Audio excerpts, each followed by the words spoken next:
हर खबर पर होगी आपकी पकड़। डाउनलोड कीजिए एबीपी लाइव ऐप।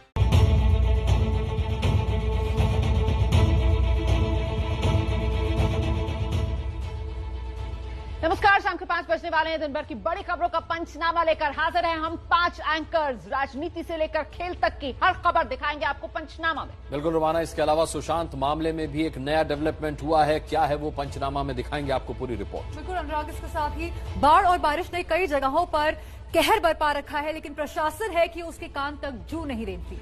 जी शगुन, और साथ ही अपने दर्शकों को बताएंगे कि क्या मॉरेटोरियम में ईएमआई पर उनको और राहत मिल सकती है, क्या हुआ सुप्रीम कोर्ट में, वो भी बताएंगे। बिल्कुल, इन सभी बड़ी खबरों पर रहेगी हमारी नजर, लेकिन फिलहाल पंचनामा की शुरुआत बड़ी खबर के साथ। रक्षा मंत्री राजनाथ सिंह, एनएसए अजीत डोभाल सेना प्रमुखों के साथ रक्षा मंत्रालय में बड़ी बैठक कर रहे हैं। ये बड़ी बैठक चीन को लेकर हो रही है। जिस तरह भारत और चीन सीमा पर विवाद लगातार बना हुआ है, हिंसक झड़प हो चुकी है एक बार गलवान में, उसके बाद फिर एक बार झड़प हुई, तो ये जो बैठक चल रही है वो बहुत अहम हो जाती है। प्रणय उपाध्याय हमारे साथ जुड़ेंगे।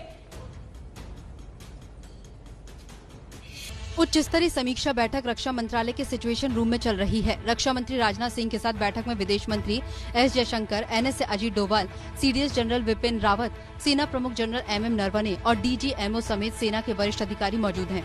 चीन के साथ झड़प को लेकर रक्षा मंत्री ये अहम बैठक कर रहे हैं। इससे पहले एनएसए अजीत डोभाल पिछले 2 दिनों से चीन पर ताज़ा हालात की जानकारी के लिए लगातार रिव्यू बैठकें कर रहे थे। चीन 29-30 अगस्त की रात पैंगोंग लेक के दक्षिणी छोर पर कब्जा करने की फिराक में था, लेकिन भारतीय सैनिकों की जाबाजी के आगे चीन को मैदान छोड़कर भागना पड़ा। इसके बाद से एलएसी पर तनाव जारी है। तो ये हाई लेवल बैठक जो इस वक्त चल रही है, देखिए बॉर्डर पर सेना का एक्शन, वहीं रक्षा मंत्रालय में ये हाई लेवल बैठक। और जानकारी के लिए सीधे आपको लेकर चलते हैं। प्रणय उपाध्याय इस वक्त हमारे साथ मौजूद हैं डिटेल्स के साथ। प्रणय, क्या जानकारी मिल रही है? देखिए रोमाना, ये बैठक अभी भी चल रही है और इस बैठक के अंदर रिव्यू किया जा रहा है। जैसा कि हम रिपोर्ट कर रहे थे कि ये बैठक सिचुएशन रूम में चल रही है। सिचुएशन रूम की बैठक का मतलब होता है कि यहाँ पे डिफरेंट सिनेरियोस, क्या क्या स्थितियां हो सकती हैं, क्या पॉसिबिलिटीज हो सकती हैं, लेटेस्ट इनपुट क्या है, ऑन ग्राउंड सिचुएशन क्या है, बहुत सारी डिटेल हम बता नहीं सकते हैं, लेकिन इसमें वो सारे वेर विदौल होते हैं सिचुएशन रूम में, जो आर्मी के या रक्षा मंत्रालय का सिचुएशन रूम है, जहां पे तमाम भारत के एसेट्स क्या हैं, किस तरीके से उन्हें मूव किया जा सकता है। और इस बैठक के अंदर रक्षा मंत्री से चेयर कर रहे हैं, विदेश मंत्री इसमें मौजूद हैं, एनएसए इसमें मौजूद हैं। और ये रोमाना ये पहली बैठक नहीं है। 30 तारीख को भी एक बैठक हुई थी, उसके बाद से लगातार बैठकों का दौर चल रहा है। एनएसए ने बैठक ली, 2 दिनों से बैठक ली है। आज रक्षा मंत्री को army chief general MM Naravane ने उन्हें ब्रीफ किया और उसके बाद ये बैठक बुलाई गई। बैठक पर नजर बनाए रखिएगा। अपडेट के लिए आपके पास लौटेंगे। फिलहाल इस जानकारी के लिए आपका बहुत बहुत शुक्रिया। देखिए, दिन की एक बड़ी खबर आपको यह बता दें कि पैंगोंग इलाके में 2 सामरिक महत्व वाले दर्रों पर भारत ने अपना अधिकार जमा लिया है। भारत ने रेकिन पास और हेनान कोस्ट पर अपना अधिकार जमा लिया है। रेकिन पास पर भारतीय सैनिक तैनात हैं। रेकिन दर्रा पैंगोंग लेक के दक्षिण में है, यहाँ भी चीनी सैनिक आगे बढ़ने की तैयारी में थे। पैंगोंग लेक से सटे हेनान कोस्ट पर भी भारतीय सैनिक तैनात हैं। इन जगहों पर तैनाती इसलिए ताकि इलाके पर नजर रखी जा सके। दोनों दर्रों पर अधिकार जमाने में एसएफएफ की अहम भूमिका रही है। पैंगोंग लेक के करीब भारत ने अपनी सीक्रेट स्पेशल फ्रंटियर फोर्स को तैनात किया है। सेना ने हालांकि ऑपरेशनल जानकारी साझा करने से इनकार कर दिया है। एसएफएफ में फोर्स में अधिकतर जवान तिब्बती मूल के होते हैं। एसएफएफ को विकास के नाम से भी जाना जाता है। 1962 युद्ध के बाद एसएफएफ का गठन चीन के खिलाफ किया गया था, लेकिन अब ये एक क्रैक यूनिट की तरह काम करती है। देखिए अनुराग, हर बार ऐसा होता है, चीन बदमाशी करता है, मुंह की खाता है, फिर शांति का राग लगाता है। देखिए पैंगोंग झील पर घुसपैठ मामले में अब यही हो रहा है। पैंगोंग लेक पर घुसपैठ की कोशिशों में चीन को मुंहतोड़ जवाब मिला। भारतीय सैनिकों के हाथों पिटने के बाद चीन अब अपने जख्म सहलाते हुए शांति का झंडा लेकर गुहार लगा रहा है। भारत और चीन के बीच सीमा अभी निर्धारित नहीं हुई है, इसलिए वहाँ दिक्कतें हैं। चीन पूरी मजबूती से अपनी क्षेत्रीय संप्रभुता और अखंडता की रक्षा करेगा और वो भारत के साथ हर तरह के मुद्दे शांति से सुलझाने के लिए तैयार है। चीन की पुरानी आदत है, पहले पिटता है फिर शांति शांति चिल्लाता है। पैंगोंग लेक पर घुसपैठ की कोशिश चीन ने तब की जब भारत और उसके बीच चुशुल में ब्रिगेडियर स्तर की वार्ता चल रही थी। पैंगोंग लेक के पास घुसपैठ की कोशिश चीन ने की, फिर मुंह की खाई और उसके बाद झल्लाया। चीन अब कह रहा है कि भारत ने एलएसी पार की। चीनी सेना के वेस्टर्न थिएटर कमांड ने बयान दिया कि भारतीय सैनिकों ने भारत और चीन के बीच बहुस्तरीय वार्ता में पहुंची सहमति का उल्लंघन किया है। उन्होंने सोमवार को फिर से सीमा पर वास्तविक नियंत्रण रेखा को पार किया और जानबूझकर उकसाया। चीन इस कृत्य का कड़ा विरोध करता है और भारत से आग्रह करता है कि वो तुरंत अपने सैनिकों को LAC के पार से वापस बुलाए। मई महीने की शुरुआत से ही पूर्वी लद्दाख से सटी LAC यानी लाइन ऑफ एक्चुअल कंट्रोल पर भारत और चीन की सेनाओं के बीच तनातनी चल रही है। इसकी शुरुआत 5-6 मई को फिंगर एरिया में हुई झड़प से हुई थी। इसके बाद 15-16 जून की रात को दोनों देशों के सैनिकों के बीच हिंसक झड़प हुई थी। तभी से दोनों देशों के बीच सैन्य और राजनयिक स्तर पर 1.5 दर्जन बैठकें हो चुकी हैं, लेकिन तनाव जारी है। LAC 3488 किलोमीटर लंबी है।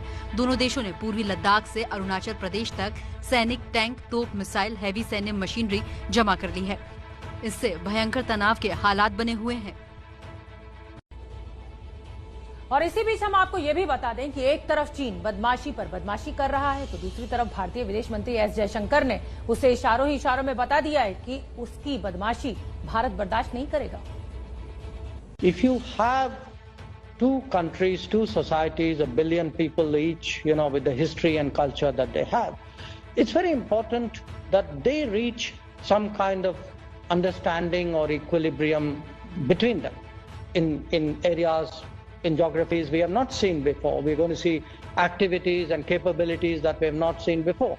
Now, we will see that from China, and I dare say in some areas they will see it of us. So, how do we, this modus vivendi between India and China, I actually say in my book that this is extremely consequential for both countries and actually for the rest of the world. वैसे अभी जो चीन की बौखलाहट दिख रही है, उसका एक बड़ा कारण है एशिया और विश्व में भारत का बढ़ता दबदबा। कैसे भारत ने चीन को घेरा, अब वो समझिए। Look at it, in the last 5 years, India is a supplier of electricity to most of its neighbors. Fuel to many of them. You're saying, more waterways, ports, railways. There's a lot of regional investment which India is making today. And our sense is you're going to get a much better integrated region, a much more connected region. पहले चीन भारत के पड़ोसी देशों में निवेश करता और उन्हें भारत के खिलाफ तैयार करता था। अब भारत ने चीन को उसी के खेल में पटखनी दे दी है। कैसे, ये समझिए। भारत ने मालदीव में संपर्क परियोजना में $50 करोड़ की मदद का ऐलान किया। बांग्लादेश में भारत 200 करोड़ का निवेश है। म्यांमार में भारत का 300 करोड़ का निवेश है। नेपाल में 800 करोड़ का निवेश भारत कई परियोजनाओं में कर रहा है। अफगानिस्तान में 400 करोड़ और भूटान में भारत का निवेश 2885 करोड़ रुपए है। श्रीलंका अपने हम्बनटोटा बंदरगाह को चीन के हाथों गंवाने के बाद इंडिया फर्स्ट पॉलिसी की बात कर रहा है। Trying our best to recorrect what the mistake we have done. President has stated that we have a security-wise, strategic security-wise India first policy because we cannot be, we should not be, we can't afford to be a strategic security threat for India, period. We can't be and we don't have to be. So they are very big power. और देखिए रोमाना, अगली खबर ऐसी है कि जिसे सुनकर चीन और पाकिस्तान दोनों सहम जाएंगे। सरकार ने पिनाका रॉकेट लॉन्चर्स को खरीदने के लिए हरी झंडी दे दी है। पिनाका रॉकेट लॉन्चर के अपग्रेडेड वेरिएंट को सरकार ने खरीदने की मंजूरी दे दी है। इसके तहत Pinaka multi barrel rocket launcher के 6 रेजिमेंट खरीदे जाएंगे। इन्हें खरीदने में 2580 करोड़ रुपए की लागत आएगी। 2024 तक इन्हें पाकिस्तान चीन सीमा पर तैनात कर दिया जाएगा। डील में 114 लॉन्चर और 45 कमांड पोस्ट शामिल हैं। ये automated gun aiming and positioning system से लैस होगा। इसके जरिए 44 सेकंड में 12 रॉकेट फायर किए जा सकते हैं। रॉकेट की रफ्तार आवाज से 4.7 गुना तेज होगी और ये 90 किलोमीटर दूर तक के टारगेट को मार गिरा सकता है। मेक इन इंडिया के तहत पिनाका रॉकेट लॉन्चर्स का निर्माण किया जाएगा और ये 70% स्वदेशी मटेरियल से बनेगा। अगली खबर का रुख करते हैं। कोरोना काल में बहुत से लोगों को मोराटोरियम की सुविधा से राहत मिली है, जिसे एक बार फिर से बढ़ाया जा सकता है। ऐसा नहीं है कि सरकार ने ये कोई नया ऐलान किया है। आरबीआई और सरकार ने मोरेटोरियम लाने का जब फैसला किया तो उसमें 2 साल के लिए बढ़ाने की सुविधा पहले से थी। सरकार ने आज इसे सुप्रीम कोर्ट में दोहराया है, तो ये उम्मीद की जा सकती है कि जरूरी हुआ तो मोरेटोरियम की अवधि बढ़ सकती है। मोरेटोरियम अवधि के दौरान टाली गई ईएमआई पर ब्याज न लेने के मामले में सुप्रीम कोर्ट कल सुनवाई करेगा। चर्चा के दौरान केंद्र ने सुप्रीम कोर्ट से आग्रह किया कि उसके नए हलफनामे में आपदा राहत कानून के तहत लोगों को राहत देने की सरकार की शक्ति, ब्याज माफी के अर्थव्यवस्था पर असर जैसे सभी पहलुओं पर चर्चा की है। केंद्र ने कहा है कि सुप्रीम कोर्ट उसके लिए हलफनामे को देखने के बाद ही सुनवाई करे। इस पर सुप्रीम कोर्ट ने कहा, सुनवाई कई बार टल चुकी है, कल ऐसा नहीं होगा। दिन की एक और बड़ी खबर आपको बता देते हैं। One nation one ration card योजना में अब 2 केंद्र शासित राज्य भी शामिल हो गए। पीएम मोदी की महत्वाकांक्षी योजना one nation one ration card में आज लद्दाख और लक्षद्वीप भी शामिल हो गए। अब तक देश में कुल 26 राज्यों और केंद्र शासित प्रदेशों के बीच राशन कार्ड पोर्टेबिलिटी की सुविधा उपलब्ध हो गई है। राशन कार्ड पोर्टेबिलिटी को आसान शब्दों में समझिए। जिस तरह मोबाइल नंबर पोर्टेबिलिटी करते हैं, वैसे ही अब राशन कार्ड भी पोर्ट कराया जा सकेगा। जैसे मोबाइल पोर्ट कराने पर नंबर नहीं बदलता और देश भर में इसका इस्तेमाल हो सकता है, उसी तरह राशन कार्ड पोर्टेबिलिटी में आपका राशन कार्ड नहीं बदलेगा।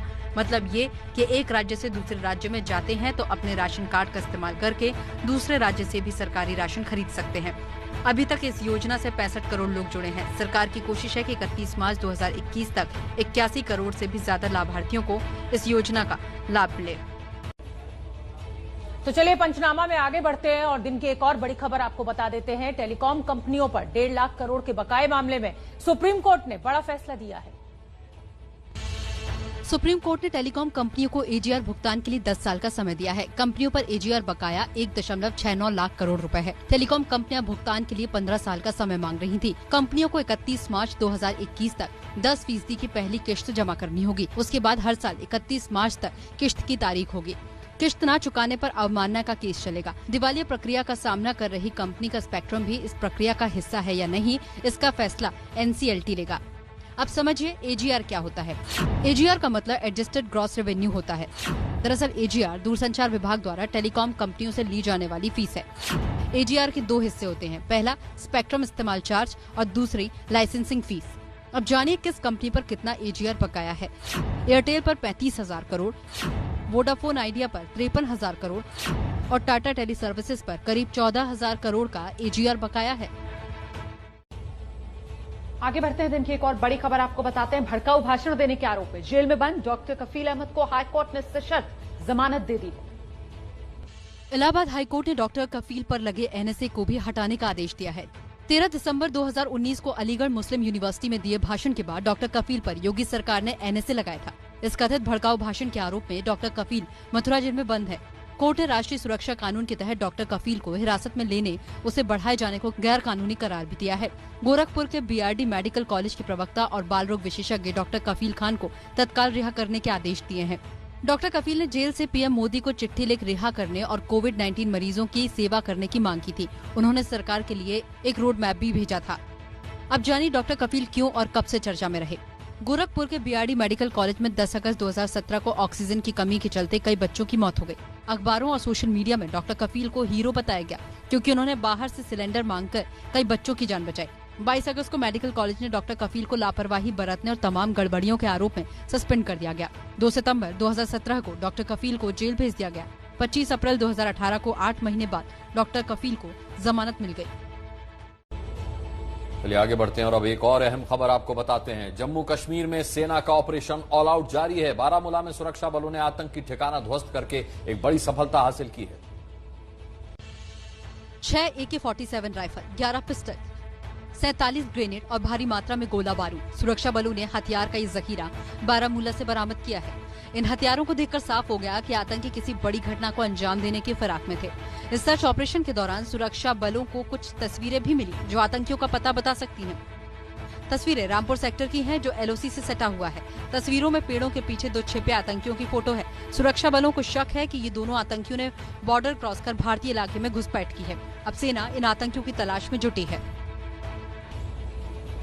पंचनामा में आपको दिन की एक और बड़ी खबर बता देते हैं। देखिए, यूपी में अभी वीकेंड पर लॉकडाउन होता है। अब ये लॉकडाउन आधा खत्म हो जाएगा, मतलब अब हर हफ्ते सिर्फ 1 दिन का लॉकडाउन होगा। यूपी में वीकेंड लॉकडाउन सिर्फ रविवार को होगा। शनिवार को बाजारों और दुकान सुबह 9 बजे से रात 9 बजे तक खुले रहेंगे। सुबह 9 बजे से रात्रि 9 बजे तक बाजारों के लिए उन्होंने कहा है सुबह 9 बजे से रात्रि 9 बजे तक खुले। और अब मुख्यमंत्री जी ने आदेश दिया है कि शनिवार को बंदी नहीं रहेगी, यथा जो है सुबह 9 से शाम 9 बजे शनिवार को भी दुकानें खुलेंगी, लेकिन रविवार को जो है बंद रहेगा। यानी शनिवार को रात्रि 12 बजे से रविवार को रात्रि 12 बजे तक पूर्ण रूप से जो है बंदी रहेगी और साथ साथ सफाई और सैनिटाइजेशन का पूरा अभियान रविवार के दिन केवल चलेगा। और अब अगली अहम खबर आपको बता देते हैं। जेईई परीक्षा को लेकर देश भर में बवाल हुआ था। आज छात्रों ने बेहद शांति से पूरे देश में इम्तिहान दिया। देश के अलग अलग हिस्सों में जेईई परीक्षा शांतिपूर्ण ढंग से निपटी और लगभग हर जगह छात्रों ने सुरक्षा के इंतजामों पर संतोष व्यक्त किया। लखनऊ में संक्रमण रोकने के लिए परीक्षा केंद्रों पर पर्याप्त इंतजाम किए गए थे। 9 बजे से लेकर के और 12 बजे तक जेईई परीक्षाओं की पहली पाली इस वक्त छूट रही है और हम खड़े हैं लखनऊ के मुबारकपुर में Subhash Chandra Bose institute of higher education, जहां लगातार बच्चे बाहर निकल के आ रहे हैं और सभी को इंस्ट्रक्शन दिए जा रहे हैं कि बाहर इस कॉलेज के रुकना नहीं है, तुरंत अपने घरों की ओर जाना है। कुछ बच्चे जो निकल करके आए हैं उनसे भी बात करेंगे। आपका नाम क्या है? ऋतिक आर्या। अच्छा, कैसा रहा एग्जामिनेशन? एग्जामिनेशन तो अच्छा ही था, मच बेटर। हाँ। कोरोना के क्या क्या इंतजाम किए थे? सेंटर कोरोना प्रूफ था? हाँ, कोरोना के बहुत ज्यादा इंतजाम कर रखे थे उन्होंने और सबसे ज्यादा सोशल डिस्टेंसिंग जो फर्स्ट अटेम्प्ट में नहीं देखने को मिला वो सारे इसमें देखने को मिले थे। भोपाल में भी परीक्षा केंद्रों पर संक्रमण रोकने के सारे इंतजाम किए गए थे। जेईई का एग्जाम पहली शिफ्ट छूट गया है। भोपाल के हम ट्रिनिटी सेंटर पे हैं और यहाँ पर तकरीबन 1000 से ज्यादा बच्चे थे जिन्होंने एग्जाम दिया। बच्चे निकल के आ रहे हैं। आप देख सकते हैं कि बाहर सारे पेरेंट्स इंतजार कर रहे हैं मगर नीचे बच्चे लगातार निकल के आ रहे हैं। सैनिटाइजेशन बहुत अच्छे से हुआ था और डिस्टेंसिंग भी काफी अच्छी से थी। 6 फीट की दूरी थी ईच कैंडिडेट के बीच में और बाकी जो इन्विजिलेटर्स थे वो भी काफी ज्यादा ध्यान रख रहे थे, जितने भी नॉर्म्स थे गवर्नमेंट के। बिहार के गया में भी बच्चे केंद्रों पर इंतजामों से पूरी तरह संतुष्ट दिखे। इस वक्त हम बिहार के गया जिले में मौजूद हैं और यहाँ पर भी जेईई मेंस का एग्जामिनेशन सेंटर है और उसी एग्जामिनेशन सेंटर के ठीक बाहर मौजूद हैं। पहले पाली की जो परीक्षा है वो खत्म हो गई है और लोगों का यानी जो परीक्षार्थी हैं उनका बाहर आना शुरू हो गया है। क्या नाम है आपका? किशोर भारती। ये बताइए कि एग्जाम के पहले जो एसओपीज थी वो फॉलो हुई? हाँ, वो फॉलो हुई। क्या क्या दिया गया था आप लोगों को कोरोना से बचाव के लिए? फेस मास्क दिया गया और सैनिटाइजर। तो चलिए पंचनामा में आगे बढ़ते हैं। हम आपको बता दें कि एबीपी न्यूज की खबर का असर हुआ है। मेरठ में रेस्टोरेंट्स पर कब्जा करने और रेस्टोरेंट मालिक को जेल भिजवाने वाले मामले में सुनवाई हुई है। मेरठ के थाना लिसाड़ी गेट क्षेत्र के भूमिया पुल पर एक रेस्टोरेंट पर कब्जे को लेकर चल रहे विवाद में पुलिस ने अब कदीर पक्ष के 11 लोगों को नामजद करते हुए मुकदमा दर्ज किया है। 1 दर्जन अज्ञात लोगों के खिलाफ भी मारपीट, लूटपाट, जान से मारने की कोशिश सहित कई संगीन धाराओं में मुकदमा कायम किया गया है। जमीन पर कोर्ट के स्टे ऑर्डर होने के बावजूद बीते 14 अगस्त को पुलिस ने अपने सामने ही दूसरे पक्ष को जबरन कब्जा करवाया था। पूरी घटना सीसीटीवी में भी कैद हो गई थी। इस मामले में एबीपी न्यूज ने मेरठ के एसपी सिटी से बात करने की कोशिश की। उन्होंने कहा कि वायरल वीडियो के आधार पर उन्होंने ये मुकदमा लिखा है, लेकिन कैमरे पर कुछ भी बोलने से इनकार कर दिया। लेकिन सवाल उठता है कि सिर्फ मुकदमा लिख लेने से पीड़ित को इंसाफ कैसे मिलेगा। और अब एक बेहद दिलचस्प खबर, आपको सूरत से चलने वाले एक पेड़ की कहानी सुनाने जा रहे हैं जिसकी लागत 7.5 लाख रुपए, लेकिन कमाई करोड़ों की करा सकता है।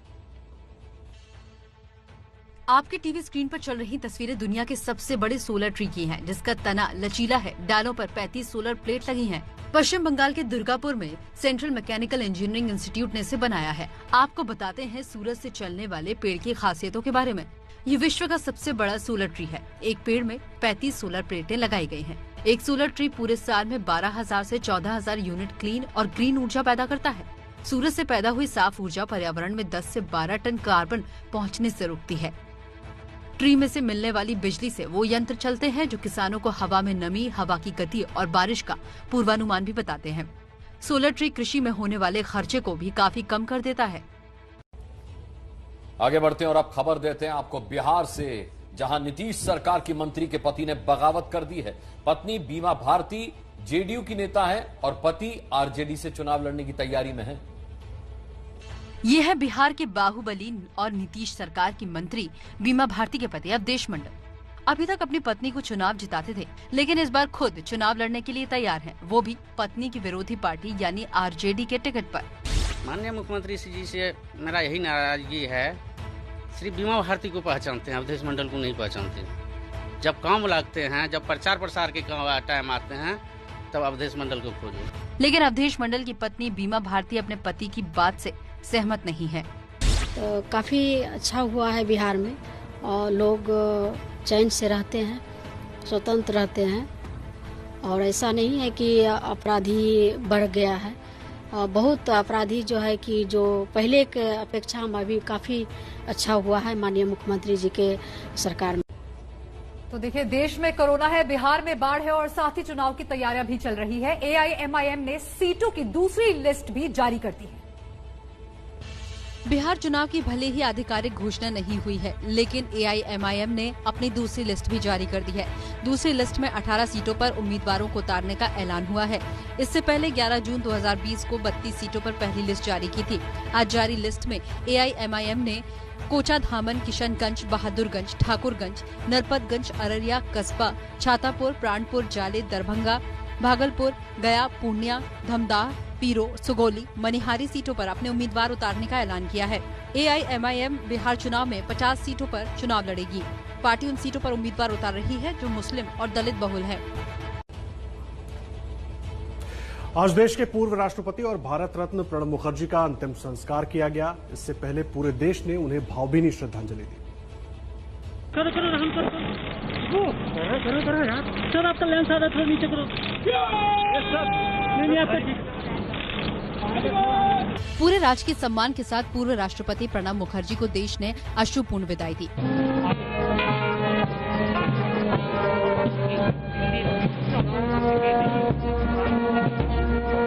पीपीई किट में उनके बेटे अभिजीत मुखर्जी ने मुखाग्नि दी। चूंकि प्रणब मुखर्जी कोरोना से भी संक्रमित रहे थे, इसलिए उनके पार्थिव शरीर को 10 राजाजी मार्ग पर अंतिम दर्शन के लिए नहीं रखा गया।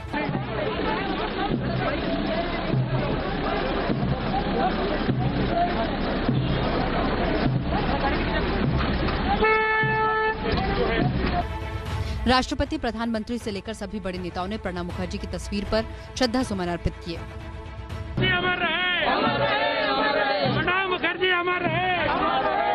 आगे बढ़ते हैं। गणपति बप्पा मोरिया, अगले बरस तू जल्दी आ। मुंबई समेत पूरे महाराष्ट्र में आज गणपति बप्पा का विसर्जन हुआ।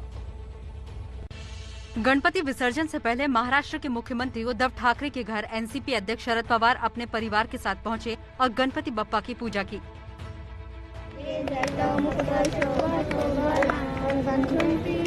कोरोना काल में मुंबई समेत पूरे महाराष्ट्र में सावधानी के साथ लोगों ने गणपति विसर्जन किया। मंगल मूर्ति गणपति बप्पा। विसर्जन के लिए कई जगह कृत्रिम तालाब भी बनाए गए। पुणे में गणपति विसर्जन कार्यक्रम में मेयर मुरलीधर मोहोई शामिल हुए। उनके साथ पुलिस वालों ने भी बप्पा को विदाई दी।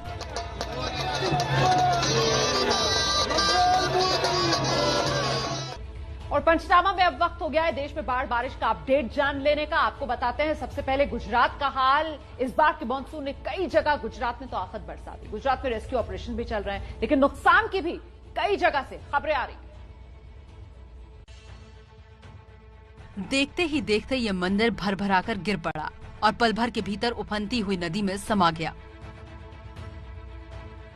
मोरबी के तलाबिया शनाला गांव में सड़क पर पानी तेज बहाव से बहने लगा, जिसकी चपेट में आने से एक कार बह गई।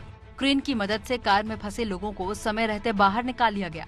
इस बाढ़ की चपेट में सामान से लदा एक ट्रक भी आ गया। जब कोई तरकीब काम न आई तो जेसीबी मशीन से ट्रक में फंसे लोगों का रेस्क्यू किया गया। और अब आपको दिखाते हैं वडोदरा की तस्वीरें। देखिए, जहां नदी का पानी निचले इलाकों तक में घुस गया है।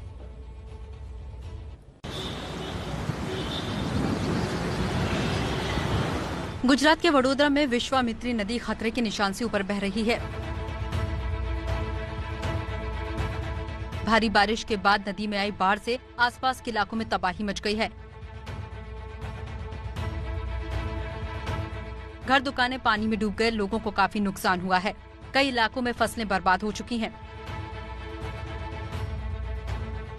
अब ये तस्वीरें देखिए, नालों की गंदगी भी पानी के साथ तैरकर रिहायशी इलाकों में पहुंच गई है। ये तस्वीर इस बात का सबूत है कि मानसून से पहले नगर निगम ने नालों की सफाई सही से नहीं कर पाई, जिसका खामियाजा अब जनता को भुगतना पड़ रहा है। और देखिए, रायसेन में भी हालात बेहद खराब है। यहाँ 30 से ज्यादा गांव बाढ़ की चपेट में आ गए हैं।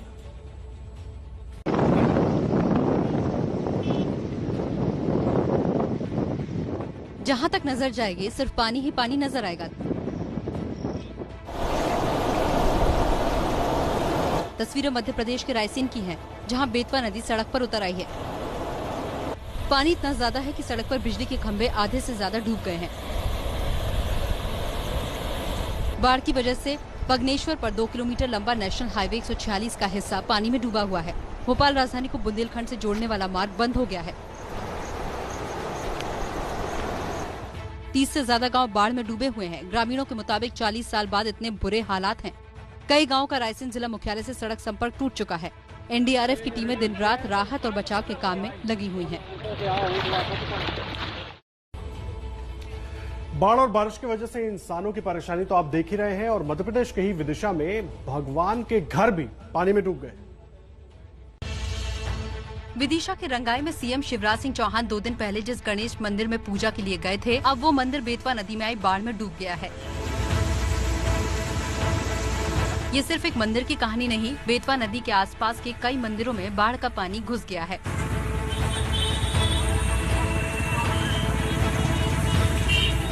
बेतवा खतरे के निशान से ऊपर बह रही है। नदी का पानी कई गांव और बस्तियों में घुस गया है।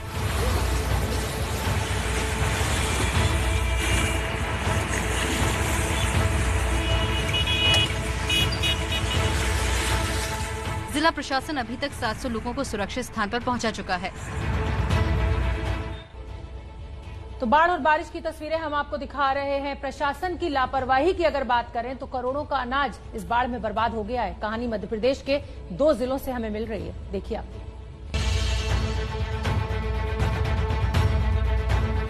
तस्वीरें एमपी के बालाघाट की हैं, जहां जोरदार बारिश के बाद नदी नाले उफान पर हैं और इस उफान में करोड़ों का अनाज बर्बाद हो गया है।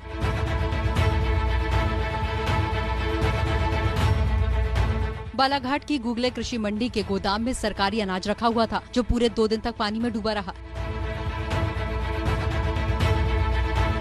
6 करोड़ से ज्यादा के गेहूं और चना की हजारों बोरियां बाढ़ बारिश की भेंट चढ़ गईं। ये कहानी मध्य प्रदेश के एक जिले की नहीं, अब कटनी की तस्वीरें देखिए।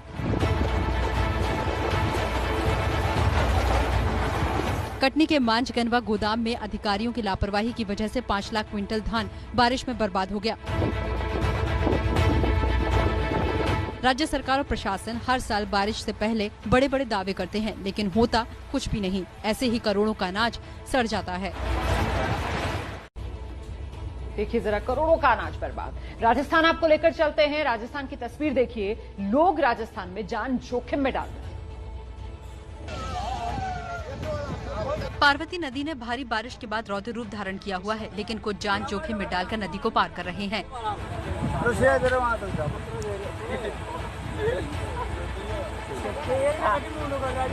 एक महिला ट्यूब पर बैठी और 6 लोग ट्यूब को पकड़कर उफान मारती नदी में तैर रहे हैं। ये लोग गर्दन तक पानी में डूबे हुए हैं। स्कूल जाने के लिए छात्र भी ऐसे ही नदी को पार करते हैं। स्थानीय लोगों के मुताबिक कई लोगों की नदी में डूबकर मौत हो गई है, लेकिन फिर भी लोग बाज नहीं आते। पार्वती नदी में आई बाढ़ की वजह से किसानों की कई हेक्टेयर फसलें भी बर्बाद हो गई हैं, लेकिन प्रशासन की तरफ से बाढ़ पीड़ितों के लिए कोई मदद नहीं पहुंची है। चलिए आगे बढ़ते हैं और अब अपने पड़ोसी की बात किए लेते हैं। बाढ़ और बारिश से वहां भी बुरा हाल है। हम बात कर रहे हैं पाकिस्तान की। पाकिस्तान का सबसे चमकदार शहर है कराची। सबसे ज्यादा पैसा भी पाकिस्तान को इसी शहर से मिलता है, लेकिन पाकिस्तान के खस्ताहाल सरकार ने इस शहर को भी खस्ताहाल कर दिया है।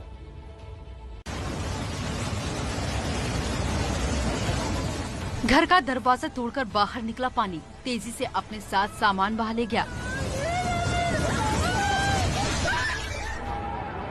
तस्वीरें कराची की हैं, जो बारिश से बदहाल है, और इस तस्वीर ने शहर की बदइंतजामी की पोल खोल दी। डैम का पानी पीछे से दाखिल हुआ और अपने साथ बर्बादी ले आया। बाढ़ ने शहर पर किस कदर कहर बरपाया है, इसकी एक और डराने वाली तस्वीर है। इस इलाके में सैलाब का प्रवाह इतना तेज था कि घरों के अंदर तबाही मचाकर निकला। बस्ती में अचानक आए सैलाब को देखकर लोगों के बीच चीख पुकार मच गई। बताया जा रहा है कि मलीद नदी पर बना डैम टूट जाने से शहर में घुसे पानी के तेज बहाव ने रास्ते में जो आया सब तबाह कर दिया। तो पाकिस्तान के कराची का हाल आपने देखा। अब आपको जापान लिए चलते हैं। जापान में आए भयंकर तूफान ने तांडव मचा दिया है। जापान के कई प्रमुख शहर के इलाकों में पानी भर गया है। कई जगह पेड़ गिरे। अभी तूफान से हुए नुकसान का जो है वो अंदाजा नहीं लगाया जा सकता।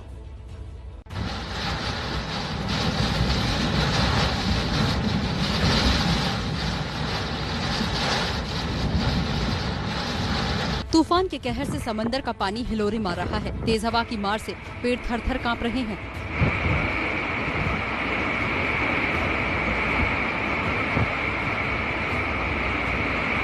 तस्वीरें जापान के दक्षिणी हिस्से में आए तेज तूफान की है। तूफान की चपेट में आए जापान के कई हिस्सों में करीब 162 किलोमीटर प्रति घंटे की रफ्तार से हवाएं चली।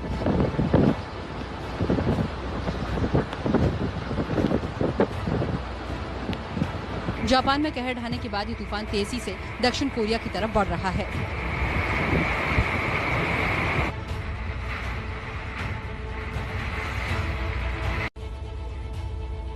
और अब खबर सुशांत सिंह मामले की जांच से जुड़ी हुई। आज सीबीआई ने रिया के माता पिता और भाई से पूछताछ की। सुबह करीब 11 बजे रिया के पिता इंद्रजीत चक्रवर्ती और मां संध्या चक्रवर्ती डीआरडीओ गेस्ट हाउस पूछताछ के लिए पहुंचे। रिया चक्रवर्ती नहीं बल्कि उनके मां और पिता पहुंचे हुए हैं। आप देखिए कि ये बिल्कुल सामने गाड़ी जो दिखाई दे रही है जीप 1663 नंबर की, इसी गाड़ी में रिया चक्रवर्ती के माता पिता बैठे हुए हैं। और आज 5वां दिन है जब लगातार सीबीआई रिया के परिवार से पूछताछ करेगी। डीआरडीओ गेस्ट हाउस में रिया के भाई शौविक चक्रवर्ती भी पहुंचे। इन तीनों के अलावा डीआरडीओ गेस्ट हाउस में सिद्धार्थ पिठानी, नीरज सिंह, केशव, श्रुति मोदी, सैमुअल मिरांडा और सुवेद दोहिया भी मौजूद थे। तो आज सीबीआई ने माता पिता से पूछताछ की। सबसे अहम ये जानना है कि सीबीआई ने रिया के माता पिता से किन किन मुद्दों पर क्या क्या सवाल किए। सीबीआई की पूछताछ की पूरी खबर दे रहे हैं मुंबई से अंकित गुप्ता। रिया के माता पिता से सीबीआई अब उन बयानों को लेकर भी पूछताछ कर रही है जो रिया ने सीबीआई के सामने दिए हैं। सीबीआई ये जानना चाहती है कि रिया ने जो बातें सीबीआई को बताई हैं, क्या वही जानकारी उनके माता पिता के पास भी है। उदाहरण के तौर पर रिया ने सीबीआई को बताया कि सुशांत ने कहा था कि अपने घर चले जाओ 8 जून को, क्योंकि उसकी बहन मीतू आने वाली है, और अगले दिन ही रिया ने सुशांत का नंबर ब्लॉक कर दिया। तो अब माता पिता से ये जानना चाहती है कि क्या रिया ने यही बात उनको भी बताई थी। अब रिया के माता पिता क्या कहते हैं वो देखना दिलचस्प होगा। इतना ही नहीं, एक ऑडियो भी वायरल हुआ है जिसमें सुशांत अपनी प्लानिंग कर रहे हैं, फ्यूचर प्लानिंग कर रहे हैं, और उसमें पीछे से आवाज आ रही है रिया के पिता की। तो सीबीआई ये भी जानना चाहती है कि क्या जो फाइनेंशियल ट्रांजैक्शंस हो रहे थे उनके बारे में रिया के पिता को भी पता था। इस सब के बीच में रिया के माता पिता सुशांत के फ्लैट में भी आते रहे हैं और सुशांत भी रिया के फ्लैट में जाते रहे हैं और वहां रुकते रहे हैं। तो रिया के माता पिता के जरिए अब सीबीआई ये जानना चाहती है कि रिया और सुशांत के रिश्ते को लेकर उनके पास क्या जानकारी थी। इसके अलावा फाइनेंशियल ट्रांजैक्शंस को लेकर के, सुशांत के डिप्रेशन को लेकर के जो लगातार बातें कही जा रही हैं उनके बारे में उनके पास क्या जानकारी है। क्योंकि रिया का बयान तो पहले दर्ज हो चुका है, लेकिन उनके माता पिता का बयान अपने आप में सीबीआई को काफी मदद कर सकता है इस केस की जांच को आगे बढ़ा। तो एक तरफ सुशांत की मौत के मामले में ये पूछताछ चल रही है, वहीं इस पूरे मामले में एक नया ट्विस्ट सामने आया है। दरअसल सुशांत का परिवार अभी तक तो ये कह रहा था कि उन्हें सुशांत की डिप्रेशन, बीमारी के बारे में कुछ पता नहीं, लेकिन अब एक चैट सामने आया जिससे ये साबित होता है कि सुशांत की बहन को तो सुशांत की इस डिप्रेशन की बीमारी के बारे में जानकारी थी। ये दिल्ली के राम मनोहर लोहिया अस्पताल की पर्ची है। नाम लिखा है सुशांत सिंह। तारीख डली है 8 जून 2020, यानी सुशांत की मौत से ठीक 6 दिन पहले की। पर्ची में 3 दवाओं का जिक्र है। नीचे डॉक्टर तरुण कुमार का साइन और मुहर भी लगी है। सुशांत मुंबई में थे और पर्ची दिल्ली से बनी। सुशांत के लिए पर्ची बहन प्रियंका ने बनवाई। 8 जून की सुबह करीब 4:45 बजे प्रियंका ने सुशांत को व्हाट्सएप भेजा। पहले एक हफ्ते तक लिब्रियम लो, फिर नाश्ते के बाद रोजाना एक बार नेक्सेटो 10 mg लो। लोना जेब साथ में रखो, जब भी एंजाइटी अटैक आए ले लेना। सुशांत कहते हैं, ओके सोनू दी, कोई भी इन दवाइयों को प्रिस्क्रिप्शन के बिना नहीं देगा। मुझे देखने दो, अगर मैं मैनेज कर सकूं तो।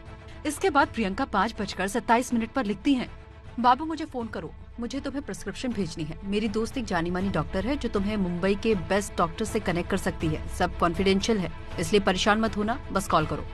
इस बातचीत के करीब 1.5 घंटे बाद प्रियंका सुशांत को व्हाट्सएप पर एक डॉक्यूमेंट भेजकर लिखती है, बाबू ये प्रिस्क्रिप्शन है, ये दिल्ली से है, लेकिन ये मैटर नहीं करना चाहिए। अगर कुछ हुआ तो इसे ऑनलाइन कंसल्टेशन बता सकते हैं।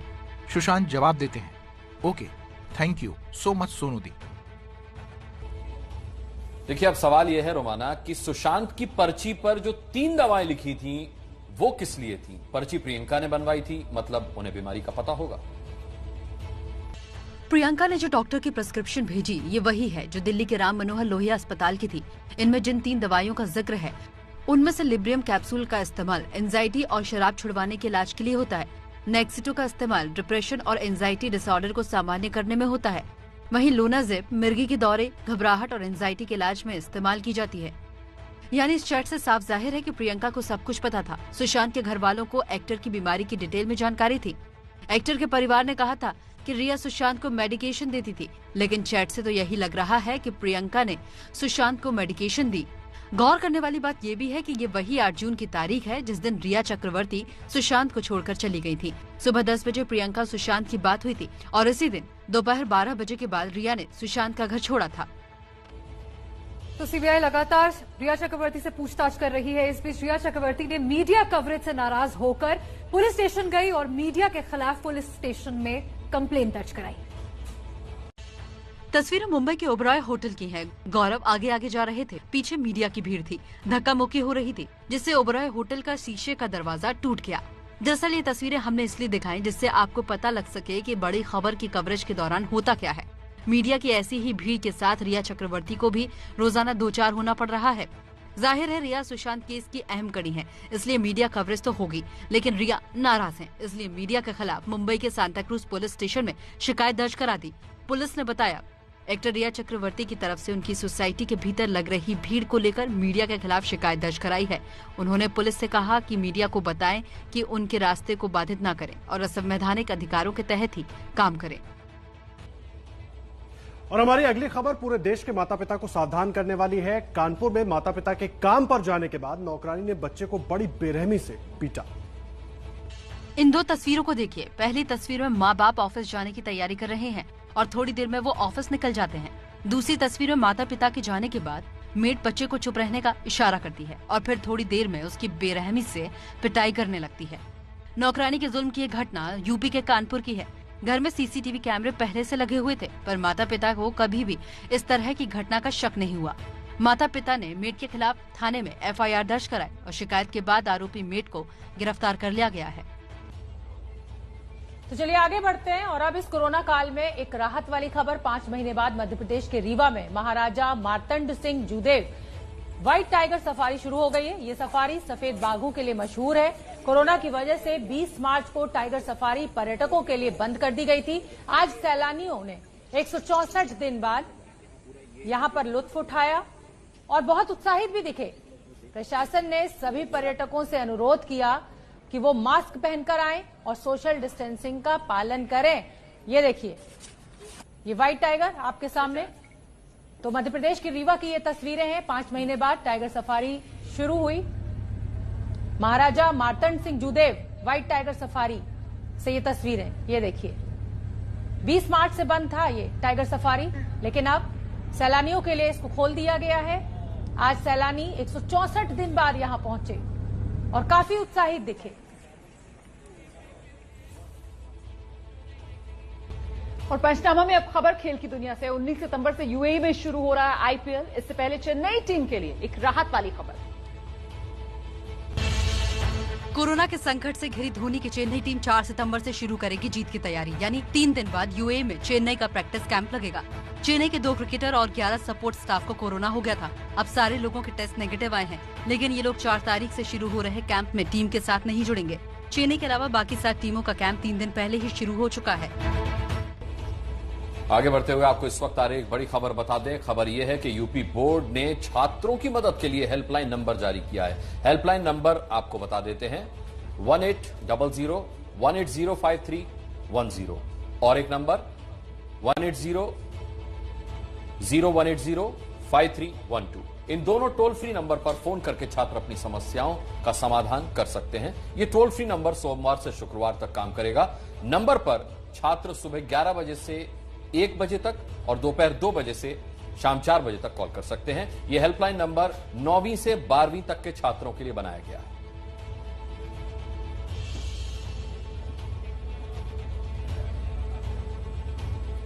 फोन करने का समय आप नोट कर सकते हैं, दोपहर 2 बजे से शाम 4 बजे तक और सुबह 11 बजे से दोपहर 1 बजे तक। कोरोना काल में कोरोना के संकट को देखते हुए छात्रों की मदद करने के लिए ये एक बड़ी पहल, यूपी बोर्ड का हेल्पलाइन नंबर।